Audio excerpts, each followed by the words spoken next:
అంటే నీకు జగన్ అంటే ఇష్టమని చెప్పి డైరెక్ట్గా జెండా వేసుకో, ఎవడో బాధపడ్డావు. లక్ష్మీమారావు వేసుకోలేదు. పైగా తెలుగుదేశం పార్టీతో నువ్వు బాగానే ఉండేవాడు కదా. నువ్వు తెలుగుదేశం పార్టీని సపోర్ట్ చేసేవాడిని. చంద్రబాబు నాయుడు గారు నా మద్దతు, నిన్ను మద్దతు అడగడం కాదు, నీకు సపోర్ట్ చేశారు వాళ్ళు. మద్దతు ఇచ్చి గెలిపించారు, మద్దతు ఇచ్చి గెలిపించారు. నేను బతిమాలి అడిగాడు అని చెప్తున్నాడు సిగ్గు లేకుండా. ఓట్లు వేయించుకుని కూడా అడుగుతాడా, ఓట్లు వేసి కూడా అడుగుతాడా? అది కూడా నీకు అనుకూలంగా మరి నువ్వేదో పైనుంచి దిగొచ్చేసావు, మరి తర్వాత ఎందుకు గెలలేకపోయావు? అవును, నువ్వు చాలా గొప్పవాడైతే గెలవాలి కదా. చెప్పండి, నువ్వు చాలా గొప్పవాడైతే నువ్వు తర్వాత కూడా గెలవాలి కదా. గెలవాలి. మరి ఎందుకు గెలవలేదు నువ్వు?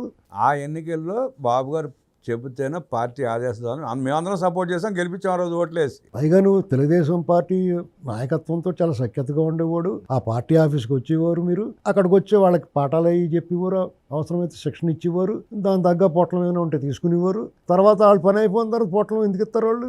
ఇవ్వలేదని కోపం రావచ్చా మీకు? అంటే నిత్యం మీకు ఒకసారి అనుకుంటే, అంటే ఆయన మాటలు వింటున్నారు కదా సోషల్ మీడియాలో అని చెప్పి దాన్ని బ్లాక్మెయిల్ చేసి ఏదో బెదిరిద్దాం అనుకుంటే ఎన్నాడు సాగుద్ది?